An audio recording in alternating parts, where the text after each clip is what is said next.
ಕ್ಷೇತ್ರ ಬಂದು ಕಟ್ಟೆಮನೆ, ಕೋಟೆನಾಯಕನಹಳ್ಳಿ, ತಿಪಟೂರು ತಾಲೂಕು ಬನಶಂಕರಿ ಅಮ್ಮನವರ ಹಾಗೂ ಕೊಲ್ಲಾಪುರದಮ್ಮನವರ ಜಾತ್ರೆ ಮಹೋತ್ಸವ ಹಾಗೂ ಬ್ರಹ್ಮರಥೋತ್ಸವ. ಅದರಿಂದ ಭಕ್ತ ಮಹಾಶಯರು ಭಕ್ತಾದಿಗಳು ಹೆಚ್ಚಿನ ಸಂಖ್ಯೆಯಲ್ಲಿ ಸೇರಿ ಅಮ್ಮನವರ ಕೃಪೆಗೆ ಪಾತ್ರರಾಗಿ, ಯಾಕೆಂದರೆ ಇದು 12-13 ವರ್ಷಕ್ಕೊಂದ್ಸಾರಿ ನಡೆಯುವಂಥ ಜಾತ್ರೆ. ಆದ್ದರಿಂದ ಎಲ್ಲರೂ ಸಹಕರಿಸಬೇಕಾಗಿ ಪ್ರಾರ್ಥಿಸುತ್ತೇವೆ. ಎಲ್ಲರಿಗೂ ನಮಸ್ಕಾರ. ನನ್ನ ಹೆಸರು ರಾಮಾಂಜಿನಿ ಅಂತ, ವಿಜಯನಗರದ ಮಂಡಲದ ಅಧ್ಯಕ್ಷರಾಗಿ ಕೆಲಸ ಮಾಡ್ತಾ ಇದ್ದೀನಿ. ನಮ್ಮ ತಿಪಟೂರು ತಾಲೂಕಿನ ಕಟ್ಟೆ ಕೋಟೆನಾಯಕನ ಹಳ್ಳಿಯ ಗ್ರಾಮ ದೇವತೆಯಾದ ಬನಶಂಕರಮ್ಮ ಮತ್ತು ಕೊಲ್ಲಾಪುರಮ್ಮನ ಜಾತ್ರಾ ಮಹೋತ್ಸವವನ್ನು ಪ್ರತಿ 12 ವರ್ಷಕ್ಕೆ ಇದು ನಡಿಬೇಕಾಗಿತ್ತು. ಈ ಸಲ ಅಮ್ಮನವರ ಆಜ್ಞೆ ಮೇರೆಗೆ 16 ವರ್ಷಕ್ಕೆ ಈ ಸಲ ಈ ಕಾರ್ಯಕ್ರಮನ ಹಮ್ಮಿಕೊಳ್ಳಲಾಗಿದೆ. ಜಾತ್ರಾ ಕಾರ್ಯಕ್ರಮ 23/4/2026ರಿಂದ ಗುರುವಾರದಿಂದ ಪ್ರಾರಂಭವಾಗಿ 28/4/2026 ಮಂಗಳವಾರವರೆಗೆ ಜಾತ್ರಾ ಮಹೋತ್ಸವ ಕಾರ್ಯಕ್ರಮ ಬಹಳ ಅದ್ಧೂರಿಯಾಗಿ ನೆರವೇರಿಸಲಾಗುತ್ತದೆ. ಈ ಕಾರ್ಯಕ್ರಮಕ್ಕೆ ಗ್ರಾಮಸ್ಥರು, ಒಕ್ಕಲ್ತನದವರು, ಭಕ್ತಾದಿಗಳು ಹಾಗೂ ಎಲ್ಲ ಸ್ನೇಹಿತರು, ಬಂಧು ಬಳಗದವರು ಈ ಕಾರ್ಯಕ್ರಮಕ್ಕೆ ಹೆಚ್ಚಿನ ಸಂಖ್ಯೆಯಲ್ಲಿ ಭಾಗವಹಿಸಿ ಈ ಜಾತ್ರಾ ಮಹೋತ್ಸವಕ್ಕೆ ಬಂದು ಅಮ್ಮ ಬನಶಂಕರಮ್ಮನ ಕೊಲ್ಲಾಪುರಮ್ಮನವರ ಕೃಪೆಗೆ ಪಾತ್ರರಾಗಬೇಕೆಂದು ಕೇಳ್ಕೊಂತ ಆ ತಾಯಿ ಆಶೀರ್ವಾದ ತಮಗೆಲ್ಲರಿಗೂ ಸಿಗಲಿ ಅಂತೇಳಿ ನಾನು ಆ ಬನಶಂಕರಮ್ಮನಲ್ಲಿ ಪ್ರಾರ್ಥನೆ ಮಾಡ್ತಾ ನಾನು ದಯವಿಟ್ಟು ಈ ಕಾರ್ಯಕ್ರಮನ ಮಿಸ್ ಮಾಡದೆ ದಯವಿಟ್ಟು ಎಲ್ಲರೂ ಬಂದು ಒಮ್ಮೆ ಬಂದು ನೀವು ಈ ಕಾರ್ಯಕ್ರಮನ ಬಂದು ನೋಡಿದಾಗ ನಿಮಗೆ ಬಹಳ ಸಂತೋಷ ಆಗುತ್ತೆ.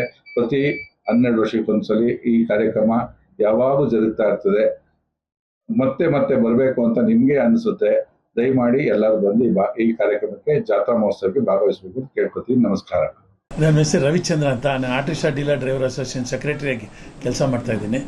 ಜನಸೇವೆಯೇ ಜನಾರ್ದನ ಸೇವೆ ಅಂತ ನಾವು ಸೇವೆ ಶುರು ಮಾಡ್ಕೊಂಡು ಬಂದಿದ್ವಿ. ನಾನು ವಾಸವಿ ಕ್ಲಬ್ಬಲ್ಲೂ ಇದ್ದೀನಿ.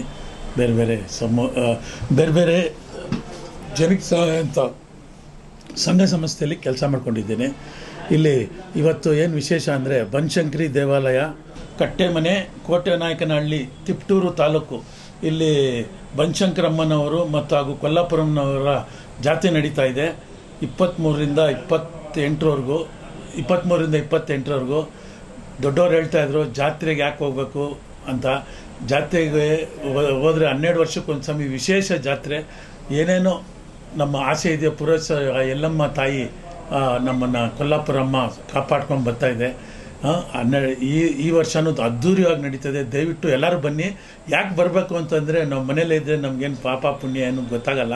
ಆಚೆ ಬಂದಾಗ ಆ ಜನ ನೋಡಿ, ಆ ದೇವ್ರು ನೋಡಿದ್ರೆ ದೇವರು ಆ ಆದಿಶಕ್ತಿ, ಯಾವುದೇ ಒಂದು ಬೇಕು ಅಂದರೆ ತಂದೆ ಕರುಣಿಸಲ್ಲ, ತಾಯಿನೇ ಕರುಣಿಸೋದು. ನಮ್ಮ ಕಷ್ಟಕ್ಕೆ ಕರುಣಿಸೋದು ಆ ತಾಯಿನೇ. ಅದಕ್ಕೆ ತಾಯಿಗೆ ನಮಸ್ಕಾರ ಮಾಡಬೇಕು ಅಂತ. ವಿಶ್ವಶಾಂತಿ ಹಾಗೆ ವಾರ ನಿಲ್ಲಬೇಕು, ನಮ್ಗೆ LPG ಆರಾಮಾಗಿ ಸಿಗಬೇಕು, ಹಂಗೆ ಮಳೆ ಬೆಳೆ ಆಗಬೇಕು ಅನ್ನೋ ಉದ್ದೇಶಕ್ಕೆ ಇದು ಸಾಮೂಹಿಕ 100 ಜನ ಕರೆದು 100 ಜನ ಸೇರಿಕೊಂಡು 1000 ಜನ ಸೇರಿಕೊಂಡು ದೇವ್ರನ್ನ ಕೇಳಿದ್ರೆ 100% ಕೊಟ್ಟೇ ಕೊಡ್ತಾರೆ. ಮಳೆ ಬೆಳೆ ಎಲ್ಲನೂ ಕೊಡೋ ತಾಯಿಗೆ ನಮ್ಮ ಕಡೆಯಿಂದ ಏನಾಗುತ್ತೆ, ನಾವು ಹೋಗಿ ಒಂದು ಕೈ ನಮಸ್ಕಾರ ಹಾಕ್ಬಿಟ್ಟು ಬರೋದು. ಅದಕ್ಕೆ ಎಲ್ಲರೂ ಜಾತ್ರೆಗೆ ಬನ್ನಿ. ಜಾತ್ರೆ ಮರಳು ಜನ ಮರಳು ಅಂತಾರೆ. ಆಗ ಜಾತ್ರೆನೇ ಮರಳು, ಜಾತ್ರೆ ಇದ್ರೇ ಜನ ಸೇರೋದು. ಹಂಗಂದ್ಬಿಟ್ಟು ನಾವು ಈ ಜಾತ್ರೆಗೆ ಮಾಡಿ ಬನ್ನಿ. ಎಲ್ಲರೂ ದಯವಿಟ್ಟು ಬರೋದ್ರಿಂದ ನಮಗೆ ತುಂಬ ಉಪಯೋಗ ಇದೆ. ದೇಶ ಕಲ್ಯಾಣ ಆಗುತ್ತೆ ನಮಗೆ, ಹಂಗೆ ನಾಡು ಸಂಪತ್ತು ಎಲ್ಲ ಬೆಳೀತದೆ. ದಯವಿಟ್ಟು ಈ ಜಾತ್ರೆಗೆ ಎಲ್ಲರೂ ಬನ್ನಿ ಅಂದ್ಬಿಟ್ಟು ನಿಮ್ಮನ್ನ ಕಳಕಳಿಯಿಂದ ಪ್ರಾರ್ಥನೆ ಮಾಡ್ತೀನಿ. ಜೈ ಬನಶಂಕರಮ್ಮ.